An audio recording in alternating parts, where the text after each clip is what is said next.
शान्तिर्विधाता शरणं गतानां भूयादिव क्लेशमयोऽपि शान्ति शान्तिर्जिनो मे भगिवै शरण्या शान्तिर्जिनो मे भगिवै शरण्या।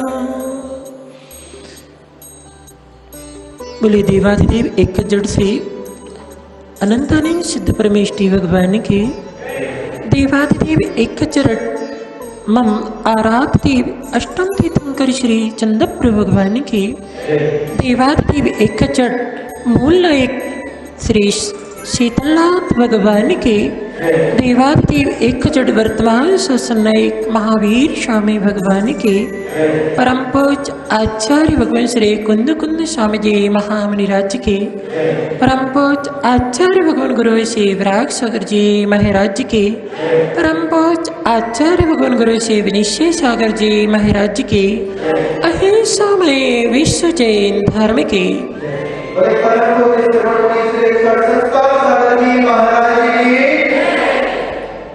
धर्म प्रेम बंधुओं, ये हमारे जीवन के पुण्यमय क्षण है जिन क्षणों में हम समस्त पाप के आश्रमभूत कार्यों से निर्वृत्त होकर के भगवान शीतलनाथ स्वामी की छत्र छाया में बैठ करके उनकी पावन पीयूष शीतलमयी देशना को श्रवण करते हुए अपने जीवन को शांत और शीतलमय बनाने का पुरुषार्थ कर रहे हैं। हमारे समक्ष आचार्य भगवान सकल कीर्ति स्वामी कृत सुभाषित रत्नावली ग्रंथ में विराजमान है। आचार्य भगवान भव्य प्राणियों के लिए उपदेश देते हुए बतला रहे हैं कि संज्ञान को प्राप्त करो, संज्ञाओं को नहीं। अर्थात इस जीवन ने अनादि से लेकर के आज तक 4 संज्ञाओं में लग करके और अपने जीवन को व्यर्थ गवा दिया।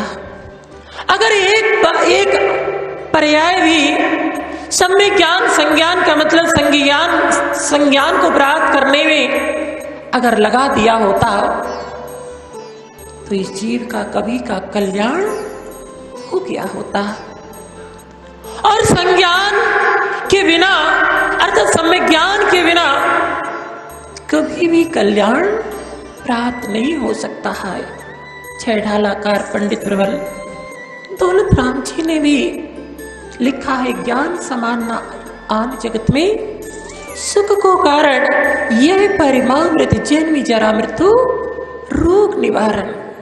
अर्थात बिना प्रयोजन मिथ्या ज्ञान को तो बहुत इसने, लौकिक ज्ञान को तो बहुत प्राप्त किया, मगर इससे आत्मा का कोई उपकार नहीं हुआ। जब भी आत्मा का उपकार होगा तो सम्यक ज्ञान के माध्यम से होगा, इसका पान करने से होगा। और जैसे ही ये जीव सम्यक ज्ञान का पान करता है, उसके अनंत भवों से संचित किए हुए पाप नाश को प्राप्त होते हैं। ऐसे भगवान जिनेन्द्र देव की देशना का श्रवण करने वाला भव्य प्राणी भावातीत हो जाया करता है। तो ये ज्ञान, सम्यक ज्ञान भगवान की देशना उसी के लिए कार्यकारी होती है। वही ग्रहण कर पाता है जिसकी भवितव्यता निर्मल होती है, जिसका संसार न्यून होता है और जिसका संसार दीर्घ होता है। जो अभव्य प्राणी होता है, भगवान की देशना को श्रवण करने की पात्रता उसमें नहीं होती, वह श्रवण नहीं कर पाता है। वह तो इस ज्ञान को, ज्ञानामृत को पान करने की अपेक्षा उससे दूर भागता है। नीचे पढ़ते भी है ना कि भव्य प्राणी होता है वही भगवान की देशना को श्रवण कर पाता है। निकट भव्य प्राणी होता है वही भगवान की देशना को श्रवण कर पाता है। जो दीर्घ संसारी होता है, अभव्य होता है, उसको जिनवाणी अच्छी नहीं लगती है। वह तो जिनवाणी के शब्दों को श्रवण भी नहीं कर पाता है। अष्टमूल गुणधारी जीव होता है, उसी के अंतर में जिनेन्द्र देव की देशना को सुनने की पात्रता हुआ करती है। मिथ्या दृष्टि जीव जो होता है, कहते ना, मिथ्या दृष्टि जीव को जिनवाणी ना सहाय के ऊंगे के लड़ पड़े के उठ घर को जाए। उसको जिनवाणी अच्छी नहीं लगती। अगर देखा देखी करके या लोगों के द्वारा प्रेरित होकर के प्रेरणा देने पर जो है आ भी जाए धर्म सभा में, मगर उसको दिन से इतना सुहाती नहीं है। आ भी जाएगा तो यहां पर भी आकर के जो है बिना प्रयोजन के कार्यों में लग जाएगा, बिना प्रयोजन के पाप होते भी कथाओं में लग जाएगा। और अगर भी कथा करने वाला, सुनने वाला नहीं है, बाजू में जिसके बैठा है, तो या तो उसको नींद आने लगेगी या उठ कर के बाहर चला जाएगा। भगवान महावीर स्वामी जिनके शासन में हम बैठे हुए हैं, जब उसकी भवितव्यता निर्मल थी नहीं थी, उसका संसार बहुत दीर्घ था, तो भगवान के समोसरण तक भी पहुंच गया, मगर जिनेन्द्र भगवान की देशना को श्रवण नहीं कर पाया और समोसरण को छोड़ करके साक्षात भगवान का सानिध्य छोड़ करके भाग गया और संसार में भटकता रहा। यानी जिनेन्द्र भगवान की देशना को सुन रहे हमारा दिव्य पुण्य कर्म का उदय है। पुण्यमय भाव तभी होते हैं जब पुण्य कर्म का उदय होता है। बिना पुण्य कर्म के उदय से जिनेन्द्र भगवान की देशना को श्रवण करने के भाव भी नहीं बनते। सुनना तो बहुत दूर की बात है। आज सौभाग्य है ऐसे 24 तीर्थंकर भगवान की जिन प्रतिमाएं देख करके वास्तव में जैसे हम प्रवेश किए और जैसे ऐसे एक साथ 24 भगवान की जिन प्रतिमाओं को देखा, मन प्रसन्न हो गया। यानी ये दृश्य, यही दृश्य देख करके भव्य प्राणी अपने आत्मा में जो चैतन्य भगवान है, जो आत्मा में अनंत सुख, अनंत ज्ञान है, जो सम्यक गुण है, इसको प्रकट कर लेता है। और जो दूर है, जिसका संसार बहुत अभी बाकी रहता है, वो ऐसे दृश्य को निहार भी नहीं पाता है। बहुत सारे लोग और भी तो हैं। यानी कैसा लग रहा है, आपने इस दृश्य को देखा था, एक साथ एक तीर्थंकर का नहीं 24 तीर्थंकरों का यहाँ पर एक साथ अभिषेक किया जा रहा है, उनका नमन किया जा रहा है। ऐसे दृश्य को देख करके जो है भव्य प्राणी सम्यक दृष्टि जीव अपने पापों को धो लेता है। भगवान का अभिषेक किस लिए किया जाता है? इसलिए नहीं किया जाता है कि भगवान का अभिषेक करने से भगवान के ऊपर जो धूल आदि लगी हुई है उसको धोते हैं, इसलिए नहीं किया जाता है। इसलिए भगवान का अभिषेक किया जाता है कि हे भगवान, जिस प्रकार से ये जल जो है बाहर मल को धो देता है, उसी प्रकार से भगवान के परमोदारिक शरीर, कौन सा शरीर है? परमोदारिक शरीर है, और आपका औदारिक शरीर है। औदारिक और परमोदारिक शरीर की क्या विशेषता होती है?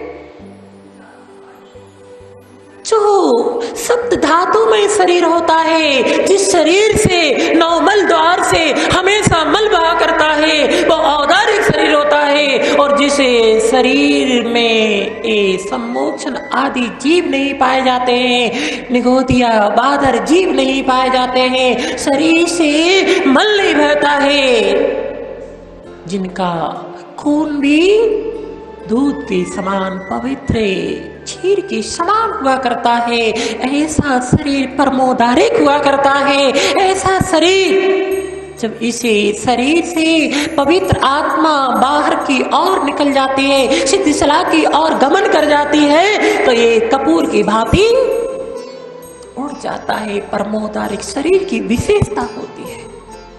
और आप लोगों का शरीर थोड़े समय के लिए भी अगर इस देह से आत्मा निकल जाती है, तो थोड़े समय बाद इसमें कितनी जीव राशि हो जाती है, उससे बदबू आने लगती है। ऐसे ही इस परमोदारिक परम पवित्र शरीर के ऊपर जलधारा देने से जो जलधारा भगवान के ऊपर छोड़ता है, उसके जन्मों जन्मों से जो पाप का उस जीव ने संचय किया है वो विगलित हो जाता है, धुल जाता है। इसलिए भगवान के ऊपर हम अभिषेक आदि करते हैं। ये भाव होना चाहिए कि भगवान, जिस प्रकार से आपने उन परम गुणों को प्राप्त कर लिया है, ऐसे हमारे अंदर में भी वो गुण प्राप्त हो। इसलिए उन गुणों की प्राप्ति के लिए हे भगवान, आपके परम पवित्र शरीर के ऊपर हम जलधारा छोड़ रहे हैं। कैसा लग रहा था इंद्रो? बहुत आनंद आता। यानी यही आनंद जो है सम्यक दृष्टि भव्य प्राणी के बहुत सारे कर्मों की निजरा का कारण बनता है। ऐसा तो नहीं कि हाँ रोज धारते रहे, आज भी पैसे नहीं क्या नहीं, रोज धारते नहीं, हमारे यहाँ ढारा नहीं जाता है। हमारे यहाँ जो है भगवान का अभिषेक किया जाता है, धारना नहीं होता है। आप अपने ऊपर ढारते हैं, भगवान के ऊपर अभिषेक किया जाता है। अभिषेक के माध्यम से जो है अपने कर्मल को धोने का पुरुषार्थ किया जाता है। ढारने के भाव नहीं होना चाहिए। लोग भाग क्या करते हैं, एक वो कलश लिया और ढार दिया। नहीं क्या नहीं, ढारने से कोई लाभ नहीं होता है।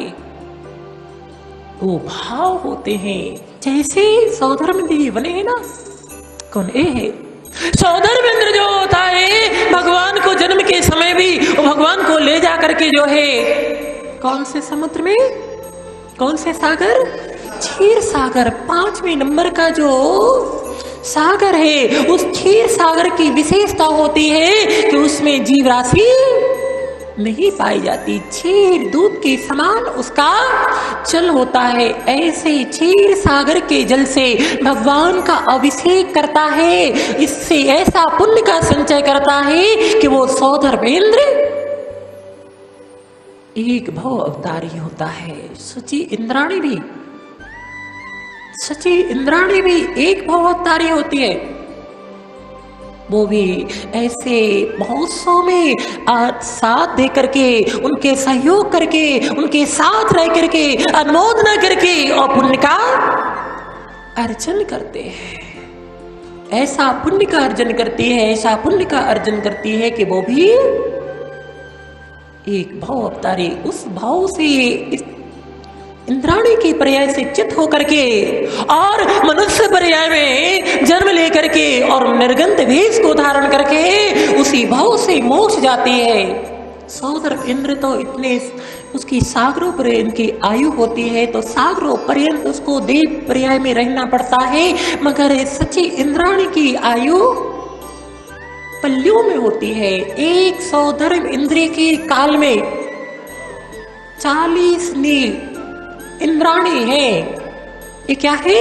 40 नील तो मां सच्ची इंद्राणी की संख्या है। सामान देवियों की संख्या तो कोई गिनती नहीं है।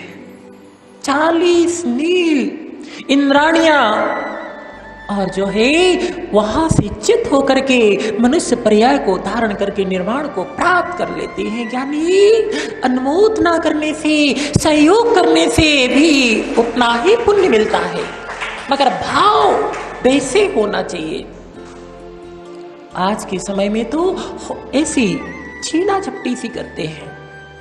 क्या करते हैं? हम पहले ढाले, हम पहले ढारे, छीना झपटी करते हैं। हमने ढार लिया मां तो बस हमने धर्म की क्रिया करके पुण्य कमा लिया। नहीं ज्ञानी, परिणामों की निर्मलता होनी चाहिए। परिणामों में निर्मलता है, परिणाम पवित्र है, तो वो क्रिया जो है आपको, आपकी आत्मा को पवित्र करने में निमित्तकारी बन सकती है। और परिणाम पवित्र नहीं है तो ज्ञानी मात क्रिया को कर लेने से कुछ नहीं होता है।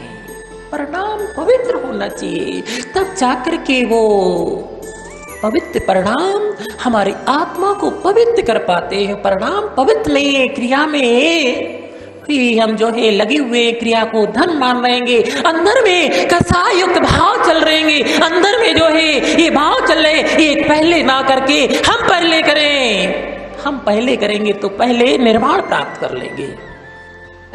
ऐसा ही है ना? पहले करेंगे तो पहले हम स्वर्ग प्राप्त करेंगे। अरे ज्ञानी, ना स्वर्ग प्राप्त होगा ना निर्माण प्राप्त होगा। निर्माण और स्वर्ग तभी होगा जब आपके भाव पवित्र निर्मल होंगे। इसलिए कभी ये भाव नहीं आना चाहिए कि उसको दूर ढकेलो, पहले हम करें। नहीं, जितने जितने परिणाम निर्मल होंगे, जितने जितने भाव पवित्र होंगे, उतने उतने आपके पवित्र भावों के माध्यम से वो क्रिया आपके पापों को छीन करने में निमित्त बनेगी। नहीं तो संज्ञान तो नहीं होगा प्राप्त। इस संज्ञाओं की पूर्ति और संज्ञाओं की प्राप्ति तो होती रहेगी। मात बाह्य क्रिया करने से जो पुण्य का अर्जन होगा, उससे मात 4 संज्ञाएं होती हैं, होती ना? कौन कौन सी होती है? आहार, भय, मैथुन और परिग्रह। ये 4 संज्ञाएं प्रत्येक प्राणी की होती हैं। एक इंद्रिय की भी 4 संज्ञाएं होती हैं और आपकी भी 4 संज्ञाएं होती हैं। अगर क्रिया को धर्म मानते रहे, परिणामों में निर्मलता नहीं रही, संज्ञान को प्राप्त नहीं कर पाए, तो क्रियाएं संज्ञाओं को तो प्राप्त करा देंगी और उन संज्ञाओं में लग करके आप जो है पुनः पुनः पाप का अर्जन करते हुए ऐसे ही दीर्घ संसारी बनते रहोगे।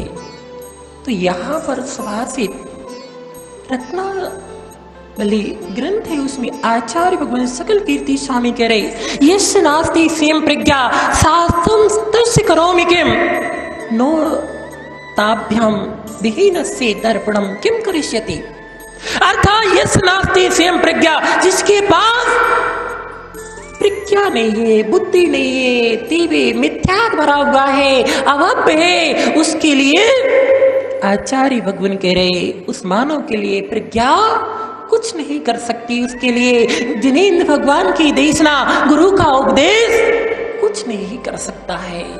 जिसका संसार दीर्घ होता है उसके लिए जिनेंद्र भगवान की देशना कुछ नहीं कर सकती है।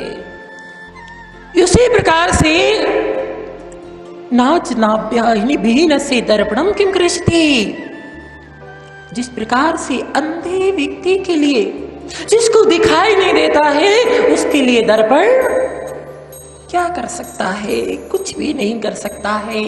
वह दीपक के सहारे मार्ग को तय कर सकता है, जिसकी आंखों की ज्योति है, क्षयोत्सम है, वही जो है उस दीपक के माध्यम से, प्रकाश के माध्यम से मार्ग को तय कर सकता है। जिसकी आंखों का क्षयोत्सम नहीं है, जिसको दिखाई नहीं देता है, उसके लिए दीपक भी दे दिया जाए तो क्या यानी वो दीपक के सहारे मार्ग को तय कर सकता है? नहीं कर सकता है। उसी प्रकार से जिसकी भवितव्यता निर्मल थे, जिसका संसार न्यून है, उसी के लिए जो है जिनेंद्र भगवान की देशना, गुरुओं का उपदेश संसार से पार होने में निमित्त बनता है। आचार्य भगवान विमल सागर जी मुनिराज के दर्शन किए आप लोगों ने? उनकी वात्सल रत्नाकर एक कृति है, उसको अगर पढ़ा हो, आचार्य भगवान विमल सागर जी ने अपनी वात्सल रत्नाकर कृति में लिखा है कि मैं जहां भी जाता हूं मैं श्रावक के लिए जो है 5 बातें बताता हूं। कभी उन 5 बातों को अगर आपने पढ़ा हो, सुना हो और नहीं पढ़ा सुना हो तो आज जो है उसको अपने दिमाग में नोट कर लेना। वो 5 बातें अगर आपने अपने दिमाग में नोट कर ले, दिमाग में जो है विराजमान कर ले, तो ये 5 बातें आपके जीवन में जो है आपके जो संसार की और वृद्धि का पुरुषार्थ चल रहा था, वो संसार की वृद्धि का पुरुषार्थ खत्म होकर के और जो है आत्म कल्याण की वृद्धि का पुरुषार्थ प्रारंभ हो जाएगा। आचार्य भगवान में विमल सागर जी लिखते, मैं जहां भी जाता हूं श्रावकों के लिए 5 बातें देता हूं। एक दृष्टांत के माध्यम से आपको समझाते हैं। एक किसी नगर में एक सेठ जी और उनकी इकलौती संतान थी। इकलौती संतान लाड़ प्यार में अशिक्षित, असंस्कारवान हो गई। आप लोग करते ना, बेटा एक है, पुत्र एक है, तो इतना लाड़ प्यार देना चाहिए। मैं ये नहीं कह रहा हूं कि बच्चों को प्यार नहीं देना चाहिए, दुलार नहीं देना चाहिए, मगर उसके साथ साथ उसको अच्छी संस्कार और शिक्षा भी देना अनिवार्य है। वो नहीं दे पाते हैं तो संस्कार विहीन वह बालक भले वह लौकिक शिक्षा को ग्रहण कर ले, मगर उसके पास संस्कार नहीं है, उसके पास सम्य ज्ञान नहीं है, तो वो वैसे ही है जैसे पक्षी का एक पर हो और दूसरा पर नहीं हो, तो क्या वो अपने मंजिल को प्राप्त कर सकता है? वो उड़ सकता है? नहीं उड़ सकता है। उसी प्रकार से शिक्षा, लौकिक शिक्षा के साथ साथ अगर उसके जीवन में धार्मिक शिक्षा, संस्कार नहीं है, तो वो कभी अपने सुख के कदम से मंजिल को, सुख को प्राप्त नहीं कर सकता है। तो वो यही हुआ, वो लाड़ प्यार में बिगड़ गया। उस समय सेठ ने ध्यान नहीं दिया। फिर वो जो है जब असंस्कारित हो गया, अशिक्षित हो गया, सेठ जी उसको समझाते हैं, वो कुछ भी समझ के उसकी नहीं आती है। बार बार समझाते हैं, सेठ जी समझाते समझाते परेशान हो गए, मगर वो तो एक ही बात कहता, खेलेंगे कूदेंगे बनेंगे नवाब, पढ़ेंगे लिखेंगे बनेंगे खराब। ऐसे ही है ना कि पढ़ेंगे लिखेंगे बनेंगे नवाब, खेलेंगे कूदेंगे बनेंगे खराब। वो तो यही कहता कि पढ़ेंगे लिखेंगे बनेंगे खराब, वो खेलेंगे कूदेंगे बनेंगे नवाब। अशिक्षित जो ठहरा, संस्कारों से रहित जो ठहरा, बहुत प्रयास किया, नहीं समझा। सेठ जी का अंतिम समय चल रहा था, वो जो है अंतिम समय अपने पड़ाव पे थे। सेठ ने अपने बेटे को बुलाया, उसे इकलौते नवाब को बुलाया और कहा, बेटा मैंने जिंदगी भर जो है तुम्हारे लिए समझाया, शिक्षा दी तुमने, मगर एक भी शिक्षा को ग्रहण नहीं किया। अब मेरा अंतिम समय है, मैं तुम्हारे जीवन के लिए कुछ शिक्षा देता हूँ, तुम्हारे जीवन के वो काम आएंगे, तुम्हारे जीवन में सुखों को प्राप्त कराएंगे, ऐसी शिक्षा देता हूँ। उस नवाब ने भी सोचा, उस बेटे ने भी सोचा, चलो हमने जिंदगी भर पिता की बात को नहीं माना, अब वो चाह रहे हैं तो अब मान लेते हैं। और अंत समय में अपने पिता की शिक्षा को ग्रहण कर रहा है। पहली शिक्षा थी, पिता ने कहा था बेटा हाथी बांधना, दूसरी शिक्षा थी मीठा भोजन करना, तीसरी शिक्षा थी बेटा छाया में आना, छाया में जाना, और चौथी शिक्षा थी दे करके मांगना नहीं, पांचवी शिक्षा थी बांध करके छोड़ना नहीं। समझ में आया है? हाथी बांधना, मीठा भोजन करना, छाया में आना, छाया में जाना, देकर के मांगना नहीं और बांध करके छोड़ना नहीं। समझ में आ रहा है? बहुत मार्मिक रहस्यमय ये बातें हैं। और जो अज्ञानी होता है, ना समझ होता है, समझ नहीं पाता है, तो अपने दिमाग से, अपनी कुबुद्धि से कुछ का कुछ लगा करके जो है उससे अहित कर लेता है। वो भी अशिक्षित अज्ञानी ठहराता, कभी उसने संस्कारों को ग्रहण नहीं किया, कभी समीचीन शिक्षा को ग्रहण नहीं किया, और अंत समय में अपने पिता से इस रहस्यमय 5 बातों को सुन करके और उसको ग्रहण कर रहा है।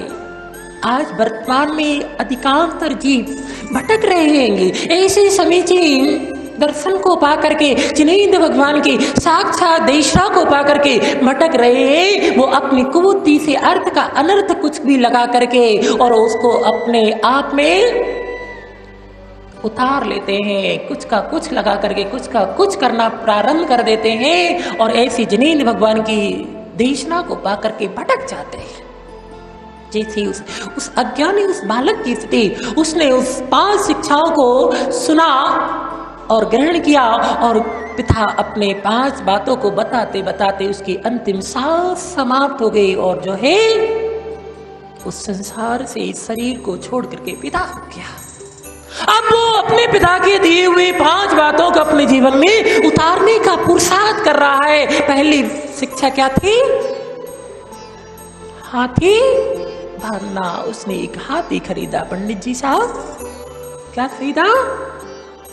हाथी खरीदा, और जो है बांध लिया। पिता की संपत्ति बहुत थी, कोई कमी नहीं थी, और उसने जो है हाथी खरीद करके बांध लिया। हाथी खरीदना फिर भी सरल है, मगर हाथी की परवरिश करना, उसकी खिलाना पिलाना परवरिश करना बहुत कठिन होता है। और उस अज्ञानी ने हाथी बांधने का रहस्य क्या है, उस रहस्य को नहीं जान पाया, और हाथी लेकर के बांध लिया। कुछ करता धरता तो था नहीं, पिता की संपत्ति थी, उसी का जो है उपयोग करता था। हाथी बांध लिया तो उसको खिलाना पिलाना, उसकी सुरक्षा करना, सिर्फ उसका खर्च होने लगा। अभी तो बुद्धि से मुंद था, और अब धन से भी जो है हीन होता जा रहा है। दूसरी शिक्षा थी, क्या थी? ओहो, ऐसे सुन रहे अच्छे से, मीठा भोजन करना। ओहो, ये तो अच्छी बात है ना, मीठा भोजन करना। वह रोज जो है अपनी पत्नी से कहा, रोज जो है मिष्ठान बनाया करो, अच्छे अच्छे पकवान बनाया करो। पिताजी कह के गए थे कि मीठा भोजन करना। रोज पकवान खाने लगा। रोज पकवान खाएंगे, मिष्ठान खाएंगे तो क्या होगा? यानी स्वास्थ्य खराब हो जाएगा। पहले जब त्योहार वगैरह आते थे तब पकवान आदि मिष्ठान बनते थे तो खाते थे तो रुचि से खाते थे, और कम खाते थे, कभी कभी खाते थे तो वो हानिकारक नहीं। आज रोज बन रहेंगे और भोजन तो गरिष्ठ कर रहे हैं, अच्छा कर रहेंगे, और अच्छा पुरुषार्थ नहीं करें, शरीर का उपयोग नहीं करें तो शरीर खराब नहीं होगा तो क्या होगा।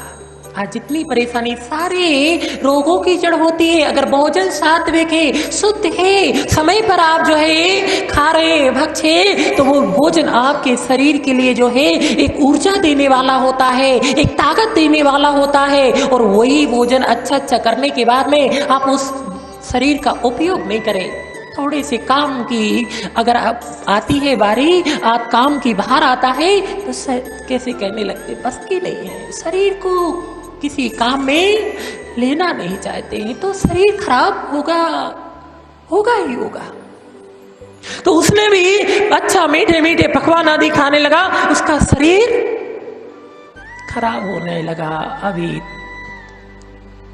धन से हानि हो रही थी, अब तन से भी हानि होने, अजीर्ण हो गया, बहुत प्रकार के उसको रोगों ने घेर लिया। मगर पिताजी कह के गए थे कि मीठा भोजन करना। अगली बात क्या थी, छाया में आना, छाया में जाना। सोच रहा है क्या किया जाए, घर से दुकान जो थी, दुकान तक उसने पिताजी कह के थी छाया में आना, छाया में जाना। घर से दुकान तक उसने वो बंधवा दिया, चंदूबा बोलते, हाँ चंदूबा लगवा दिया।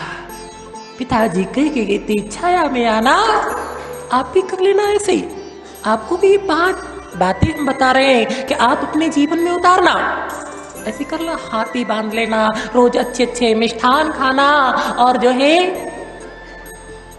वीरेंद्र भैया दुकान कितनी दूर है ऑफिस से? अच्छा ऑफिस है, ऑफिस तक करवा देना। महाराज जी ने कहा था कि छाया में आना, छाया में जाना, बंधवा लेना। लोग बाग उसकी इस दशा को देख करके, उसकी इस क्रिया को देख करके हंस रहे हैं, मगर वो तो अपने पिता की आज्ञाकारी जो था ना, अब अपने पिता की आज्ञा का पालन कर रहा है। अगली बात क्या थी, दे करके मांगना नहीं। दुकान पे जाता, जिसको जो वस्तु देता मांगता नहीं, किसी को उधार देता, वो भी मांगना बंद कर दिया। अब दुकान में धीरे धीरे करके नष्ट होने लगी। ऐसी करना, दे देना, दुकान रखी है ना, किसकी है दुकान? हाँ, लोग बात इतने लेने आएंगे, आपके भोपाल में सबसे नंबर 1 दुकान चलेगी। भीड़ लगी रहेगी कब तक, जब तक आपके पास रहेगा, और जैसी खत्म हो जाएगी कोई नहीं आएगा।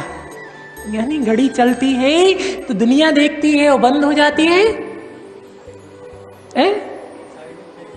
साइड में फेंक देते हैं, कोई काम की नहीं होती। इसी प्रकार से आपके पास अगर कुछ है तो दुनिया आपके पास आएगी, और कुछ नहीं है, संसार की स्थिति यही है, स्वार्थी संसार है। जब तक किसी के पास कुछ है तो मेरे है, चाहे आपका सगा बेटा ही क्यों ना हो, अगर आपके पास कुछ है, मुट्ठी में कुछ है, तो पिता पिता करेंगे और चारों ओर घूमेंगे, और आपकी जो है अच्छे से देख रेख करेंगे, ध्यान रखेंगे, आपकी हर बात को मानेंगे। और कुछ नहीं होगा तो कोई सुनेगा नहीं, कहेंगे पागल हो गया है, बड़बड़ाता रहता है, छिटिया कहेंगे, इनकी कौन सुनता है। जब तक कुछ है, ऐसे ही उसके पास अच्छी दुकान चल रही है, जिसको दे दिया मांगना बंद कर दिया, उसका भी उसने प्रयोग कर लिया। अज्ञानी बेटा सोच रहा है अंतिम शिक्षा क्या थी, बोल क्यों नहीं रहे आप लोग? अंतिम शिक्षा क्या थी? बांध करके छोड़ना नहीं। अब सोच रहा है किसको बांधूं, सोते सोते उसके दिमाग में आया किसी को नहीं बांध सकते हैं। उसने अपनी पत्नी की चोटी ली और एक रस्सी से लेकर के एक पेड़ से बांध दी। वो चिल्ला रही है, स्वामी क्या कर रहे हैं, छोड़ो छोड़ो। वो कह रहा नहीं, पिताजी कह करके गए थे बांध करके छोड़ना नहीं। कहना महाराज अच्छी शिक्षा आप भी कह रहे कि इनका जो है नोट कर लो, अपने जीवन में प्रयोग करना। करोगे? नहीं करोगे? क्यों? हम तो अभी तो कहा था कि ये 5 बातें अपने दिमाग में नोट कर लेना और अपने जीवन में उनको उतारने का पुरुषार्थ करना, ऐसी बातें नहीं करना है। यानी ये अज्ञानता के कारण उसकी ऐसी स्थिति, उसका दुरुपयोग कर रहा है, नहीं जानता है, उसके रहस्य को नहीं समझ पा रहा है, उल्टा पुरुषार्थ करके वो उससे हानि उठा रहा है। कहते ना वही विष अगर वेद के द्वारा शुद्ध कर दिया जाता है तो औषधि का काम करता है, और उसी विष को अगर कोई ऐसे ग्रहण कर ले तो मृत्यु का कारण बनता है। वही जिनवाणी अगर उसके रहस्य को अच्छे से हम समझ ले, उसके अर्थ को अच्छे से समझ ले, तो वही जिनवाणी हमारे लिए आत्मा का कल्याण करने में निमित्त बनेगी। और उसका अर्थ का अनर्थ लगा लिया तो वही जिनवाणी हमारे लिए पतन का कारण बनेगी।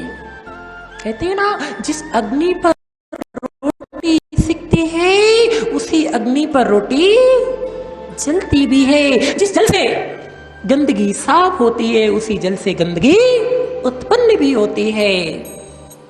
बस प्रयोग अगर समीचीन है, व्यवस्थित है, तो आपके लिए वही ज्ञान आत्महित का साधन बनेगा और उसका प्रयोग समीचीन नहीं है। आज बड़े बड़े विद्वान भी हो गए, ज्ञान का अर्जन कर लेते हैं, मगर अपने अंदर में नहीं उतार पाते, अपने जीवन में नहीं उतार पाते हैं, तो वो ज्ञान उनके लिए कुछ नहीं कार्यकारी होता है। वो ज्ञान को अपने आचरण में उतार लेते हैं तो वो ज्ञान आत्मा का उत्थान का कारण होता है, सुख का कारण होता है। अचानक उसी समय एक अनुभवी वृद्ध व्यक्ति का निकलना हुआ, जो उसे के पिता का मित्र था। उसने देखा कि मेरे मित्र का बेटा ये क्या कर रहा है, अज्ञानता। उसकी पत्नी चिल्ला रही है, चीख रही है, रो रही है, और ये उसको जो है इसकी चोटी को झाड़ी से बांध करके और जो है खड़ा हुआ देख रहा है। उसने कहा भाई क्या कर रहे? उसने कहा भाई अरे भैया आपके मित्र ने तो मुझे बर्बाद करके रख दिया। आपके मित्र मुझे 5 शिक्षाएं दे के गए थे, मैंने उसका अपने जीवन में प्रयोग किया तो मैं तो बर्बाद हो गया। वो ज्ञानी था, अनुभवी जीव था। उसने कहा नहीं, मेरा मित्र ऐसा आपको उपदेश या उस ऐसी शिक्षा दे करके नहीं जा सकता, उस शिक्षा में जरूर कोई रहस्य होगा। उसने कहा कौन सी शिक्षा थी? तो उसने अपनी 5 की 5 बातें उस मित्र को बताई, पिता के मित्र को बताई। समझना ज्ञानी रहस्य है। जब तक हम रहस्य को नहीं जानते हैं, उसकी वास्तविकता को नहीं जान पाते, तो हर प्राणी की, संसारी जीवों की यही स्थिति बनती है। पहली बात थी कि हाथी बांधना। हाथी बांधने का मतलब ये नहीं था कि हाथी खरीद करके बांधना। हाथी बांधने का मतलब है कि निर्गंत मुनिराज जो होते हैं, आरिका होती है, लक्षुल्लक होते हैं, उनको निमंत्रण दोगे, उनकी हमारे यहाँ भोजन कर लेना, तो क्या आपके यहाँ आ जाएंगे?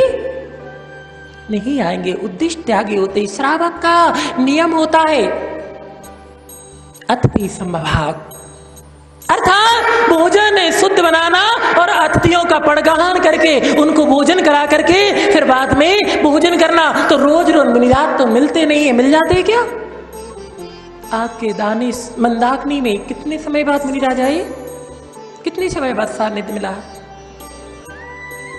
हाँ, क्यों मिला है? कभी ऐसा सोचा है? आप लोग इतनी अच्छी समाज है, देखो अभी आदर्श भैया कह रहे थे यहाँ के, तो देखो कितने सारे लोग बैठे हुए, भीड़ तो अच्छी लग रही है कि यहाँ तो अच्छे लोग हैंगे, और अच्छे लोग हैंगे, फिर भी सानिध्य क्यों नहीं मिल रहा है? क्यों वीरेंद्र भैया? आपने मुनिराज को ठहराने के लिए स्थान ही नहीं किया है। आप अगर बसतिका बनाते, बसतिका होती, तो क्या ऐसा नहीं है भोपाल में साधु नहीं आते हो और भोपाल में साधु आते हो और आप प्रयास करें और आपको सानिध्य ना मिले? ऐसा हो सकता है? मेरे तो मन कर रहा है कि देखो आप लोगों को देख करके और रुकना चाहिए ऐसे। मैं कह रहा अरे ज्ञानी, ताली बजाने से कुछ नहीं होता है, पहले व्यवस्था तो होनी चाहिए। दूसरों की आड़ ठहरा दिया।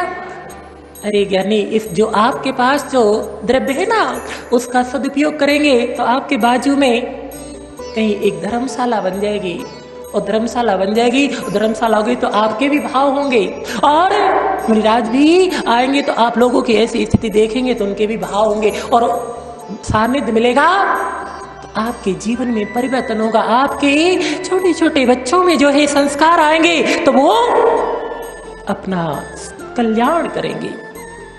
रखे रहो ऐसे ही। धन की कितनी गति होती है पंडित जी? 3 गति, दान, भोग और नाश। अज्ञानी होता है जो भोगों में उसको खर्च करता है, उस दान, उस पुण्य के द्रव्य से, पुण्य से मिला है उस द्रव्य को जो है 5 इंद्रिय विषयों में लगा करके नष्ट करके, और दो है दुर्गति का पात बन जाता है। जो महाज्ञानी होता है ना भोगता है ना दान करता है, और छोड़ करके चला जाता है कोई और उसका प्रयोग करता है। अपने घर में रहने वाले महिलाओं को तो बड़े बड़े बना लेना, अच्छे अच्छे बना लेना, वो तो आपके 5 इंद्रिय विषयों का हेतु है, उससे पाप का अर्जन होना। और बसतिका, बसतिका जानते ना, जिसे संत निवास बोलते हैं। रत्नखंड सावकाचार ग्रंथ को पढ़ लेना। एक सूकर का उदाहरण दिया है आचार्य भगवान समर्थ गोस्वामी ने। एक सूकर ने मुनिराज के लिए बसतिका ठहरने के लिए दी थी, और उसने मुनिराज के ऊपर सिंह आक्रमण करने के लिए आया था, उससे वो लड़ गया और मृत्यु को प्राप्त हुआ। वह सूकर का जीव मुनिराज के बसतिका देने के पुण्य से पवित्र भावों के साथ मर करके स्वर्ग गया था, और सिंह का जीव नरक गया था। खाने के भाव थे। बसतिका की क्या महिमा होती है? आवास, उपकरण, यानी उस द्रव्य को रखे रहो, अच्छे से रखे रहना। एक काम करना, आरती लेना, रोज आरती करना, जय लक्ष्मी देवा कहना, तुम्हारी से तो हमारे लिए सब कुछ मिला, सुख है, शांति है। अरे ज्ञानी, उससे धन से सुख शांति नहीं मिलती है। सुख शांति देव सास गुरु की आराधना करने से प्राप्त होती है। यानी आप लोग इतने कितने परिवार हैं इस मंदिर से लगे हुए? 125-150 घर है। आप लोगों के ऐसे कोई घर है, व्यक्ति है कि जिनके भवन नहीं बने हो? है कोई? नहीं हो तो बता दो, हम व्यवस्था करवा देंगे। सबके अच्छे अच्छे भवन बने हुए, मगर एक सब लोग मिलकर के एक बसतिका को, पंडित जी साहब, सब लोग मिलकर के एक बस वैसे ही हो रहा है कि एक माँ अनेक बेटे होते हैं, उसका लालन पालन पोषण सब कुछ कर लेती है, और अनेक बेटे मिलकर के एक माँ का लालन पालन नहीं कर पाते। यही स्थिति तो आप लोगों के साथ बन रही है। आप लोग आनंद आ रहा है। अगर आपके पास बसतिका होती, संत निवास होता, तो आप लोग निवेदन करते कि महाराज जी चतुर्मास कर ले। चतुर्मास आपके यहाँ देखो थाली बजा रहे। अब हमें एक काम करना पड़ेगा, या तो अध्यक्ष जी का घर खाली करना पड़ेगा, या पड़ोसी में कौन का है, कौन से भैया है, गोल्डी भैया ये बैठे हैं, इनका करना पड़ेगा खाली, क्योंकि आपके पास बेचार वो तो दूसरों की है, कब तक उसमें रह सकते। एक बसतिका होती तो आप गर्व से कहते और निवेदन करते कि महाराज चातुर्मास यही करो, कुछ समय का सानिध्य यहाँ दो, तो आप लोगों को ऐसे ही धर्म लाभ मिलता। यानी हाँ अभी इतनी जल्दी बनी जा रही है कि आप बनाओ बसतिका, फिर हम सोचेंगे। निवास तो है नहीं, अपना ठिकाना तो है नहीं रुकने का, और चतुर्मास कर रहेंगे। हाँ करो, आप पुरुषार्थ करो, सब लोग मिल जाएंगे। आज अगर भावनाएं बना लेंगे तो आज ही आपके लिए कोई बड़ी बात नहीं है। और अभी एक सुनने में और आया था, हाँ अध्यक्ष जी बोल रहेंगे, थोड़ी सी साता पकड़ लो, सब बोलेंगे वो। अभी सुनने में आया था कि लोग बाग मंदिर में आकर के बड़ी बड़ी बोलियां ले लेते हैं ज्ञानी, और फिर बोलियां लेने के बाद उस द्रव्य को नहीं देते ज्ञानी। रणसार आचार्य भगवान कुंद कुंद स्वामी का ग्रंथ है, सुना है नाम, उसको पढ़ लेना। निर्माल का सेवन करने वाले जीव को कितना महान पाप का बंध होता है। एक अनाज के दाना भी निर्माल का जो सेवन करता है उसको 60,000 चंद्रगिरी श्रवण बेलगोला में चंद्रगिरी की जो गुफा है वहां पर शिलालेख में लिखा हुआ है। आपको चाहिए हो प्रमाण तो हमारे पास सामने प्रमाण रखा हुआ है। एक अनाज के दाने के बराबर भी वह निर्माल का सेवन करता है तो 60,000 बरस तक उसको उससे मल का कीड़ा बनना पड़ता है। जो निर्माल द्रव्य का सेवन करता है, आचार्यों ने स्पष्ट लिखा है, वह अपनी मां के साथ भी विचार करने से जो दोष लगता है वो दोष लगता है। या तो अपनी सामर्थ्य नहीं है तो कभी जो है बोलना नहीं चाहिए, और बोल दिया है तो तुरंत जो है उसको दे देना चाहिए। अगर उसका घर में रखे हुए द्रव्य उसका प्रयोग कर रहे हैं, दे नहीं रहे हैं, तो आपको कितना महान पाप का बंध होता है। रणसार में अच्छे से पढ़ लेना, उसका वंश परंपरा भी लिखा है कि जो निर्माल का सेवन करता है, दान बोलने के बाद में भी उस दान को नहीं देता है, उसका वंश भी धीरे धीरे करके समाप्त हो जाता है। बहुत दोष लगता है। इसलिए अपनी शक्ति के न कीजिए शक्ति प्रमाण, शक्ति बिना सरदा दरे। अपनी शक्ति नहीं है तो नाम के लिए कभी नहीं करना। अभी आप लोगों ने बोला है, बहुत अच्छा है कि जितनी अपनी सामर्थ्य, जितने अपने भाव है उतना अपना बोला और तुरंत। अभी हम एक तालबेहट एक गांव है, वहां चतुर्मास हुआ था, वहां पर एक पंडित जी थे। वो जैसे ही उनका बाजू में मकान था, जैसे वो बोली लेते थे और बोली उन्होंने ली और तुरंत घर जा करके पहले उठा करके लाते। वो कहते पहले भैया पैसा संभालो, अब हम इसको जो है अब अपने पास नहीं रख सकते। ये कहलाता है दान।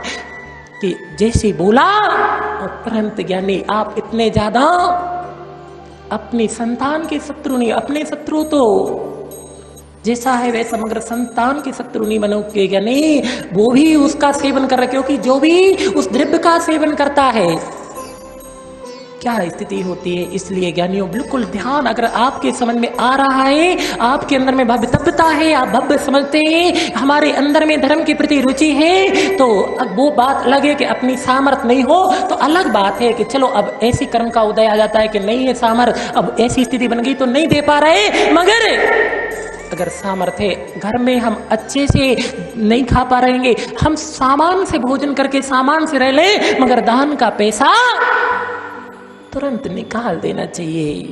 दीमक की तरह होता है, दीमक होती ना, जहां लगती है वह सारे द्रव्य को नष्ट कर देती है। इसी प्रकार से दान का द्रव्य जो घर पे रखे रहता है, देता नहीं है, उसके सारे द्रव्य को भी वो नष्ट करने वाला साबित होता है।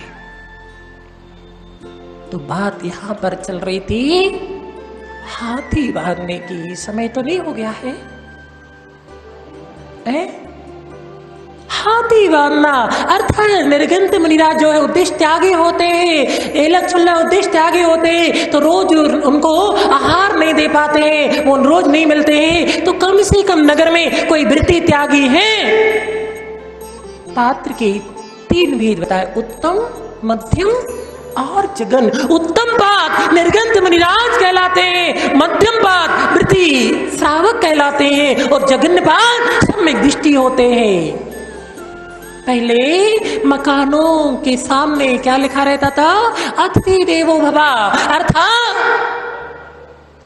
अतिथि जो है देव के समान होते हैं। जिनके घर में अतिथियों के चरण पड़ जाते हैं वो घर पवित्र हो जाता है। और फिर उसके बाद लिखने लगा शुभ और लाभ। अब क्या लिखा रहता है, कुत्तों से सावधान। कितना आपने अपने जीवन में परिवर्तन कर लिया। हाँ, यही लिखना पड़ेगा। जब हमारे अंदर में धर्म की संस्कार नहीं होंगे, धर्म के भाव नहीं होंगे और देह ऐसी विपरीत प्रवृत्तियां चलेगी तो फिर ऐसे विपरीत कार्य होंगे। तो ऐसा ही लिखने में आ जाएगा, देवों कुत्तों से घर पालने लगे हैं। जैन लोग होकर के भी हमने देखा है चांडाल की श्रेणी में आते हैं। इनके घर में तो निर्गंध साधु आहार, इनसे आहार भी नहीं लेते, पात्र भी नहीं आहार देने के। ऐसा नहीं करना। ये सब में ज्ञान के अभाव में स्थिति और जैसा सब कर रहे हम भी कर रहे, देखा देखी कर रहे। नहीं ज्ञानी, ये स्वाध्याय करो।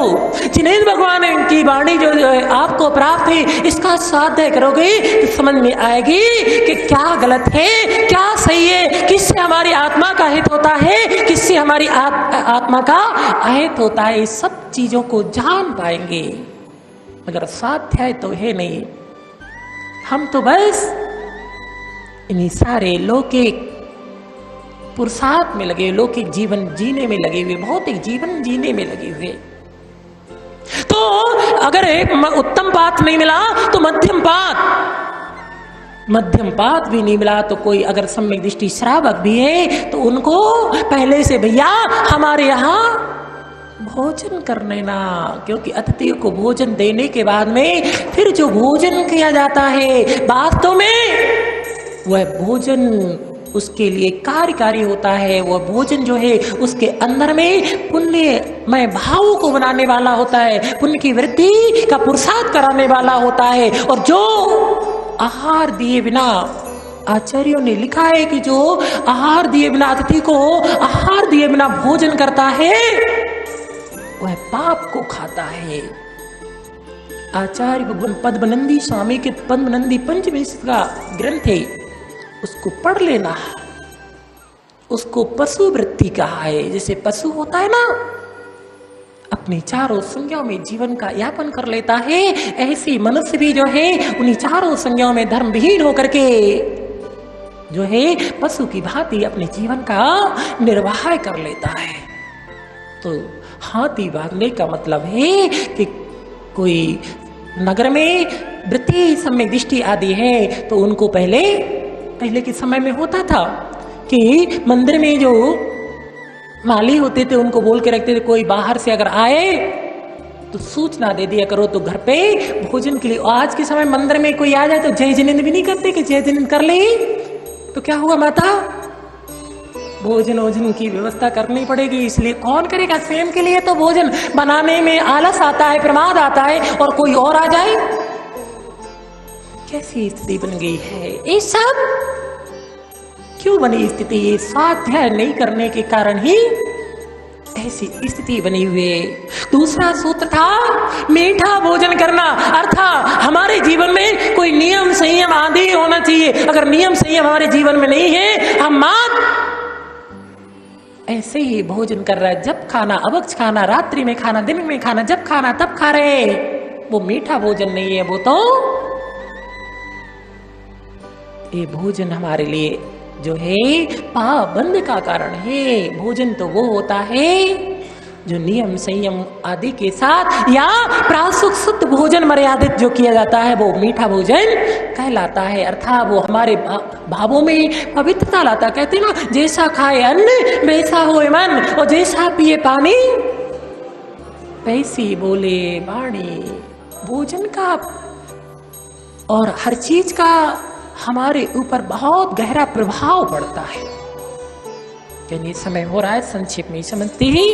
और अगली बात थी छाया में आना, छाया में जाना।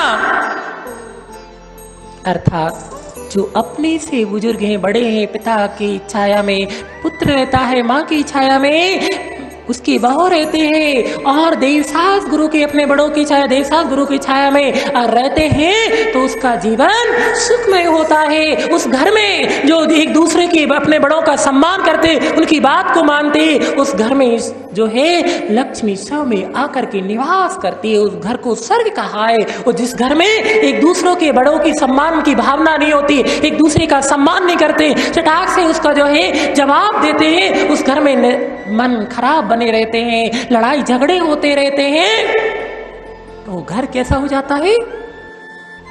नरक बन जाता है।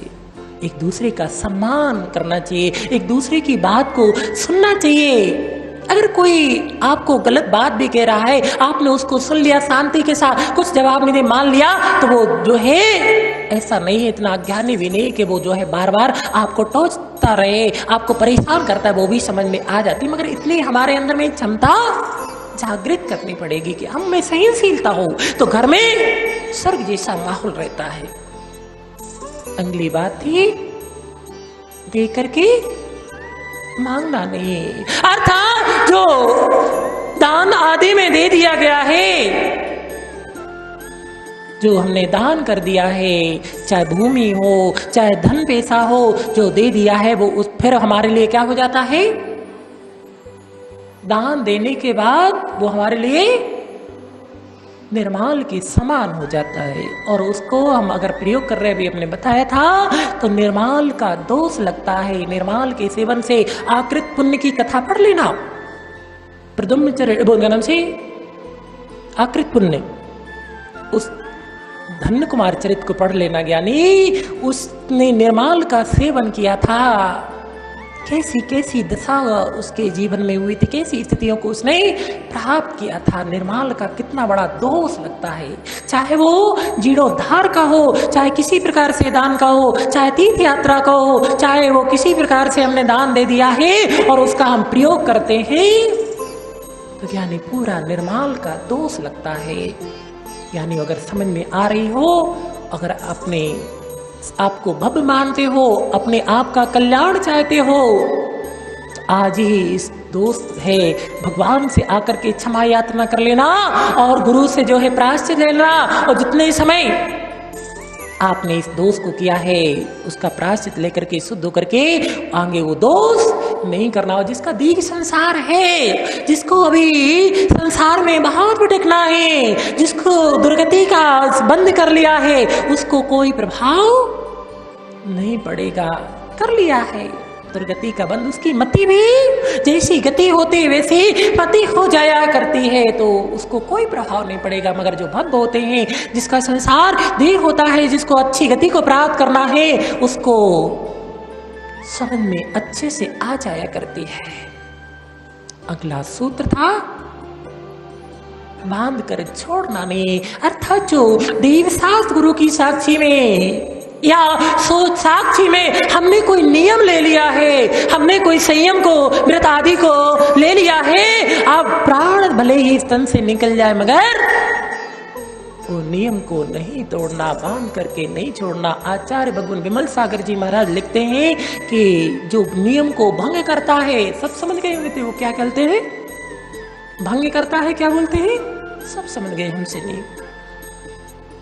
तो सबसे जो है निकृष्ट जीव हुआ करते, हजारों मंत्रों का निर्माण कर लेना और उनको ध्वस्त करने पर जो पाप लगता है, एक नियम को लेकर के उसको तोड़ देना, कुछ नहीं समझते। हमने तो ले लिया, हाँ हाँ ले लिया, अभी चल रही थी, पर कल चल रही थी, परसों दे रहे थे, ये नियम वो नियम, देखो आपको द्रव्य चढ़ाने हो, ये नियम वो नियम, लोग भाग ले तो रहते, चलो अच्छी बात है, नियम ले गए तो नियम से आपके जो है कर्म की नेचरा होगी।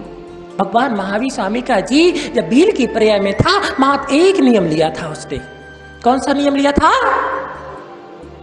मांस नहीं खाने का। एक नियम का, भले ही जो है वेद बार बार कह रहे, सब लोग कह रहे, उसने नियम नहीं तोड़ा और एक नियम का दृढ़ता से पालन किया, तो आज भगवान महावीर स्वामी वहीं से यात्रा उनकी प्रारंभ हो गई थी। नियम की क्या महिमा होती है, अपनी सामर्थ्य शक्ति के अनुसार। ऐसे नहीं कि पंडित जी कह रहे लो नियम और आप लोग लेते नहीं, अपनी श्रद्धा है, सामर्थ्य है तो ही लेना चाहिए। ले लिया है तो वो बोलते ना, रघुकुल रीत सदा चलाई, प्राण जाए पर बचन न जाए। भले ही प्राण चले जाए मगर नियम का पालन करेंगे तो उस जीव का नियम से जो है कल्याण होगा।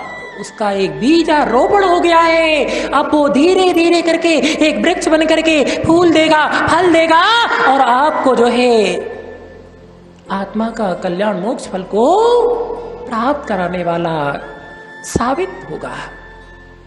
जैसे उसे मित्र के द्वारा उस 5 बातों को अच्छी तरह से समझाया गया, उस अज्ञानी जीव के समझ में आ गया और जो है उसने उन बातों को अपने जीवन में उतार लिया और जो है अभी तक जो है विपरीत पुरुषार्थ चल रहा था, संसार की वृद्धि दुख कष्टमय जीवन रूप पुरुषार्थ चल रहा था, अब जो है उसका समीचीन पुरुषार्थ चलना प्रारंभ हो गया।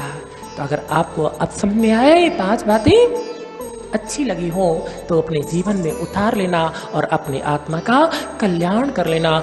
इसी में ही हमारे जीवन की सार्थकता, इस मनुष्य पर्याय की सार्थकता है। ये अनुष्ठान जो हम कर रहे हैं उस अनुष्ठान को करने की सार्थकता, अपने जीवन में कुछ अपने उतरे, अच्छी बातें उतरे, संज्ञान नहीं सम्यक ज्ञान उतरे, उसको हम अपने जीवन में प्रयोग करें तो हमारा नियम से कल्याण होगा। बोले देवादेव एक जड़ श्री शीतलनाथ भगवान की जय।